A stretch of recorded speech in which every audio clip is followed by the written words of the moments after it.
Good evening, everyone, and tonight I'm going to be giving you a look at my DVD collection. This is to celebrate my 30th video, so I'll probably do a CD collection a little later on, but this is not a very big collection. It's about 300 DVDs.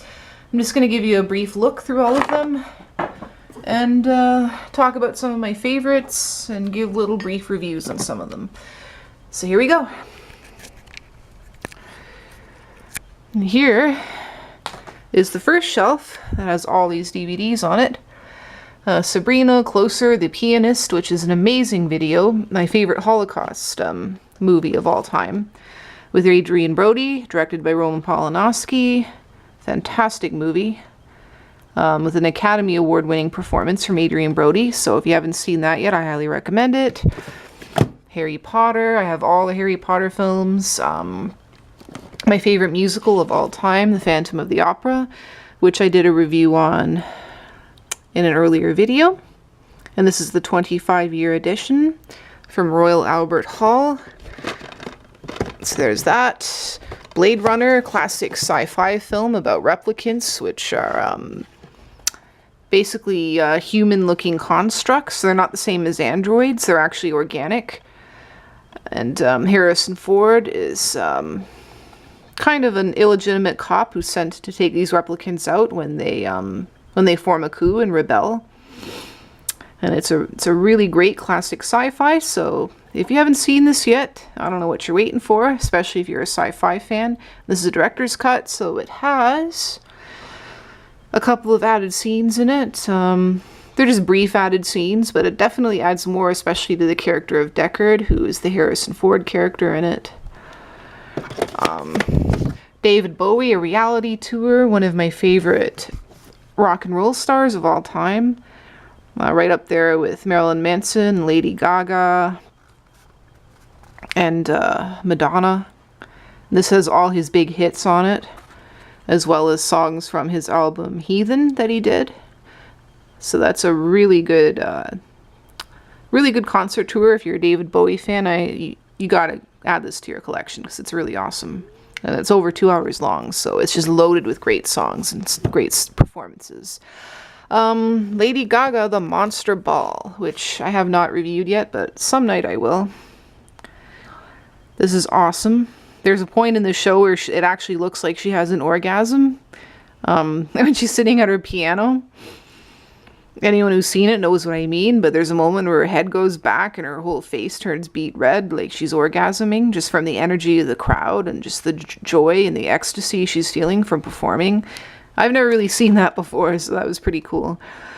And it's just a spectacular concert. I mean, it was the most kind of elaborate design she had for her stage. The most elaborate stage show she's ever done, in my opinion, and my personal favorite out of all the tours she's done. So that's awesome too. Dark Shadows, which is a really cool kind of vampire spoof film. I'm not going to review every movie here because it's going to take forever. Go for about 20 minutes. But there's Dark Shadows, an awesome vampire spoof. Not a film for everyone. It's very deliberately campy and overacted, but that's kind of where the humor of it comes from. And Johnny Depp was great in this. I really enjoyed his performance. He's kind of like a very campy version of Nosferatu. And it's got a good supporting cast as well. Helena Bonham Carter, who is in all of Tim Burton's movies. And Michelle Pfeiffer, another amazing actress. And this little girl here, who is in Kick-Ass, Chloe Grace Moretz. Sicko, Michael Moore. I have all the Michael Moore movies except for Fahrenheit 9/11. I'm a huge Michael Moore fan. And this is probably my favorite Michael Moore film about the healthcare system in America. It's very funny, but also very powerful and emotionally moving. All his documentaries are really eye-opening and excellent. So if you're interested in learning about the corrupt side of America, I highly recommend that. The Hobbit 1 and 2, Desolation of Smaug, which I reviewed, and the first one, Unexpected Journey. There they are. 127 Hours, which I have not reviewed yet, but is friggin' awesome. It's a true story. Much of it is set just in a little crack in the earth, but it manages, in spite of that, it manages to be totally mesmerizing and epic. And James Franco gives what I think is the performance of his life, like of a lifetime in this. He was excellent in this. The scene where he, not to spoil it too much, but what he has to do to get out of there is pretty shocking and rather gory, but it's still a very good movie in spite of that, but has one of the most shocking, kind of goriest scenes I've ever seen as well. But it's an excellent film with a lot of kinetic energy and adventurous spirit, and is ultimately a story of survival, so I highly recommend that. It's one of the best survival stories ever. Speed, an awesome kind of action flick that didn't do well in the theaters, so it became a huge hit once it came to DVD and, well, especially video cassette. With Keanu Reeves, and probably is one of his best action performances, like ever. And Sandra Bullock. If you like fast-paced action flicks with lots of explosions and great villain, played by Dennis Hopper, see this. Walk the Line, the DVD collector's edition, with Joaquin Phoenix in one of his very best roles ever. That pays homage to Johnny Cash, tells the story of his drug addiction, his love for June Carter, all that stuff. And he sang all his own songs in it, and it's an excellent film. So, oh gee, there's so much to talk about. I could go on and on forever. There's a whole bunch of movies back here too. I'm just gonna take some of these away to give you an idea of how far back that goes. To clean it up later, I guess. A whole bunch more back here, as you can see. Elton John Dream Ticket, which has all of his most iconic performances. This is awesome. This is a real treasure, especially if you're a big music fan and a fan of Elton John in particular. It has all the awesome concerts he did from New York, London, Ephesus, and 4 Decades, which is goes through the history of Elton John and historical footage from the past, as well as some music videos. 7 hours of Elton John. I'm a huge Elton John fan. I have the same birthday as him, March 25th. And I grew up with him, so I'm a huge fan, and I will be forever. This is a real treasure if you're an Elton John fan or a music fan. He is the living legend of rock and roll. So there he is. Terminator 2 Judgment Day, awesome movie. I love it. One of the best sci-fis ever made. Any movie made by James Cameron that's sci-fi is awesome in my opinion. Man Without a Face, fantastic movie.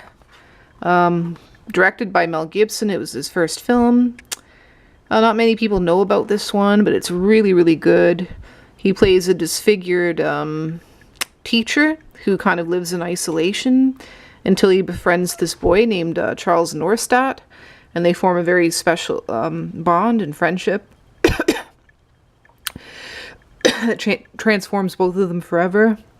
It's a very great kind of drama with some humor to it, and just very moving performances. And is a really great Mel Gibson film that predated Braveheart, which is his best film. There's no doubt about that. But this is a pretty close second as one of his best films of all time. So that's a really good movie too. Aragorn the Dragon, which I have not really even seen yet. We do own it, but I've never really watched it. So Zane's seen it, I think, once. It's my boyfriend. So that's another movie I got to get around to watching among the many. Still getting caught up on all my movies. There have been so many great movies coming out lately, and I just have not had time to see them all. So I'm not going to go through those anymore because I'd be talking forever. So, and I still have a lot more to show you guys. Hunchback of Notre Dame. Awesome Walt Disney film. one of my favorites, even though it's got a very dark edge to it. So a lot of critics didn't like. They thought it was too adult-oriented, and yet it has a lot of kind of things that appeal to kids in it as well. I really liked it, aside from A Friend Like You, which is a pretty cheesy kind of song that's in it. Other than that, it's really good. Stunningly animated, and Tom Hulce was great, playing the voice and, you know, of Quasimodo in this. And Esmeralda was voiced by the girl from Ghost. I'm sorry, but I can't think of her name right now. My dyslexia is kind of kicking in today. But Demi Moore, yeah. And she doesn't sing in the film. Someone sings her song in the film, like another person came in to sing for her. But she gives a great vocal performance in that. The movie 9, Star Trek, Top Gun, Enemy at the Gates, which is an awesome World War II kind of film. But it centers in Stalingrad with Rachel Weisz, Bob Hoskins, Ed Harris. Ed Harris plays a truly icy and formidable villain in this, and who's been sent to kill Jude Law's character. And Jude Law plays a man who's like the most brilliant sniper working for the Resistance, and he gives a really extraordinary performance in this. As they all do. They're all really good in this. The supporting cast, everybody, and it's epic in scale of the battles, and all the sniper action in it is really awesome too. Highly recommend this. It's a really great movie. Indiana Jones and Kingdom of the Crystal Skull. Another really, really great movie. That, you know, it was, a lot of people complained it was too campy, and they didn't like the theme of aliens in it and all that. But I really like this film. I think it's very much in the spirit of the original films. You know, and it's just a really fun movie. And Harrison Ford playing, you know, Indiana, he's iconic in that role. And even though he's older in this film, he was in his 60s when he made this, he still kicks ass in this, and he looks amazing. Way younger than his age, aside from the gray hair. But yeah, it's a great movie, and he did most of his own stunts too, so Harrison Ford's still kicking it. Moulin Rouge, fantastic movie. Totally like a kaleidoscope of color and music and sound. It's all set to kind of iconic rock and roll tunes that have been revamped to fit the story. Similar to what he did with Strictly Ballroom. Baz Luhrmann, the director. And it's like an acid trip, but a movie version of an acid trip, this film. And it's surprisingly emotional and has really great performances from, you know, Nicole Kidman, Ewan McGregor, who play the on-screen couple in this. And it's just a really crazy, psychedelic, emotional roller coaster ride, so I highly recommend that.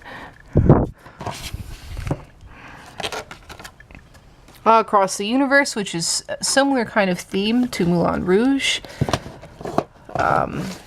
in that it's classic songs but sung by the Beatles with a whole story built around it, which didn't get the greatest reviews. I'm not sure why, because it's awesome, but it's, you know, it's kind of cliched, I guess, the romance in it, but it's still an awesome movie. And the way the music is set to the visuals is absolutely stunning, like on the same level as Moulin Rouge. The director, Julie Taymor, is a very visual director, very artistic. If you've seen Titus, you'll know what I mean. And it's a really great movie, with great performances all around, and just stunning. The Last Samurai, one of Tom Cruise's best films. I'm not even close to going through all these movies yet. Oh my god. So I'm probably just going to review one more for this rack and then move on to the next. Tom Cruise, The Last Samurai. Fantastic, sweeping, epic film with Tom Cruise in one of his very best performances. It's similar to the story of kind of The Lost World, where he kind of becomes a part of them and learns to fight like them and ultimately becomes one of them, and also falls in love with a Japanese woman. It's just a sweepingly visual, epic, emotional, and fantastic film. And very sad, too, how it ends. It's got a very tragic ending. If any of those who know what happened in Japan, with the British and Japanese army end up fighting at the end of it, and it's pretty tragic how it ends. So, but it's a really great movie with a very fine performance from Tom Cruise. So there's that. Mrs. Doubtfire, fantastic classic comedy film. You know what? I might only have time to do a few more movies for you guys, but we've got The Last Starfighter, iconic science fiction film that has the feeling of kind of a small art house film in many ways, but it featured the first truly groundbreaking kind of computer effects. One interesting thing about this is the computer effects in this were created using the world's most advanced supercomputer at the time, but are effects that today could be created on your laptop at home. So it really shows how far we've come. The effects look pretty cool, especially the ships in this. They're computer generated. The planets that are shown in the film do not look that realistic. You can tell they're computer rendered, but the ships, even to this day, especially the Gunstar, which is the ship shown there, looks very impressive even by today's standards. Ghost Rider, which I'm not a very big fan of, but Zane loves that movie. Darkman, which I reviewed before. There it is. If you want to know my thoughts on it, check out my review. Art Freak Movie Reviews, Darkman. Awesome kind of action B movie. Comic book movie. Black Swan. I don't think I've ever reviewed this. I'm going to review this one very soon, after I review all the new movies that I've just seen, which are a lot. So Black Swan is a really great kind of psychological thriller starring Natalie Portman in an Academy Award winning role, and Mila Kunis. It's very risque, it's very shocking, and it's basically about being obsessed with perfection and being obsessed with your art, and ultimately being driven mad because of it. So that's the basic synopsis of the film.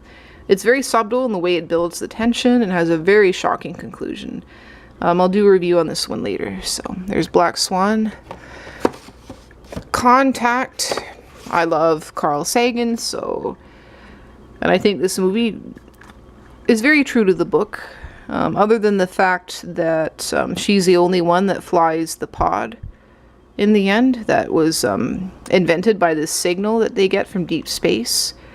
It gives them instructions to build this pod to visit another part of their universe. And she ends up going on this huge epic adventure by the end of the film. And it very much stays true to the book, other than the fact that it's just her that goes. In the book, a whole bunch of them end up going, so. Very good movie. Contact. Leaving Las Vegas, which I reviewed. The New World. Really amazing film. Not everyone understood this film or liked this film because it's very dreamlike and poetic in the way it's filmed.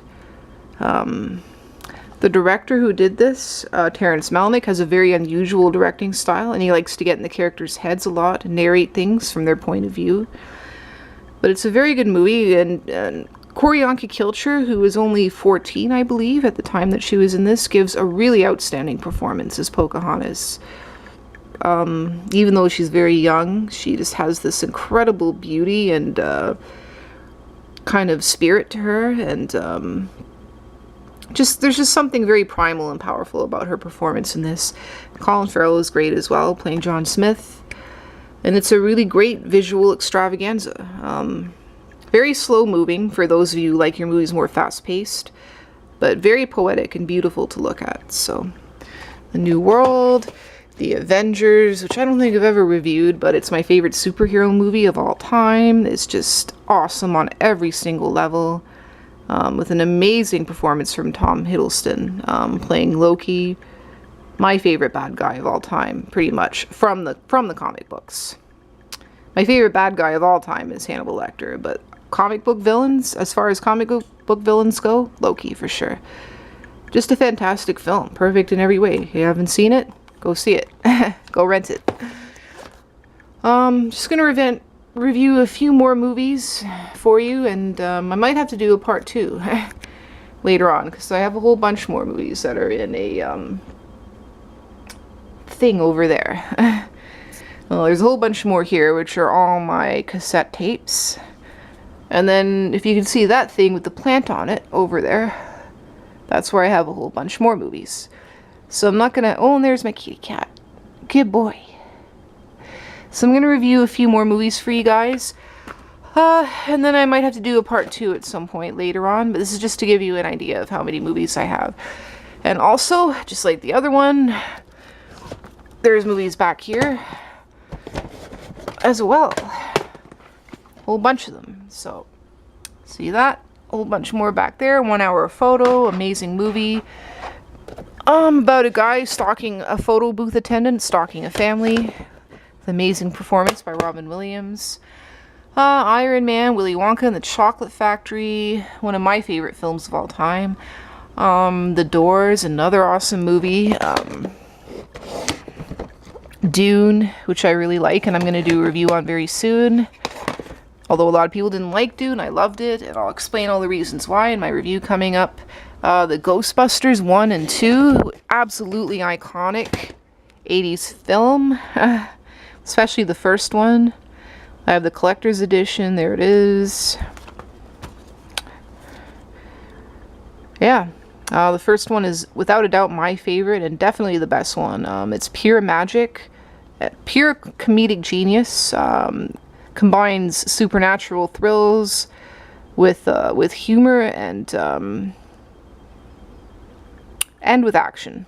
And it stars all the best and most iconic 80s comedy stars. Dan Aykroyd, Bill Murray, Harold Ramis, Rick Moranis. And they are all amazing, especially in the first film. The second one just did not quite capture the magic of the first. But the first was, without a doubt, the breakthrough and my favorite comedy film of all time, Ghostbusters 1. So, alright, I think that'll be it for now. I might do a part 2 later. But I'm going to do a bunch more movie reviews first. So, for part 2, I'll review all my horror films, because I have a lot of those. And show you my other cabinet over there, and all the other movies that are back there. So there'll be a part 2 coming in about 10 videos time. So I hope you enjoyed this. Have a good night, a good evening, enjoy your weekend, whatever you're doing. And I will catch you guys all later. Bye-bye.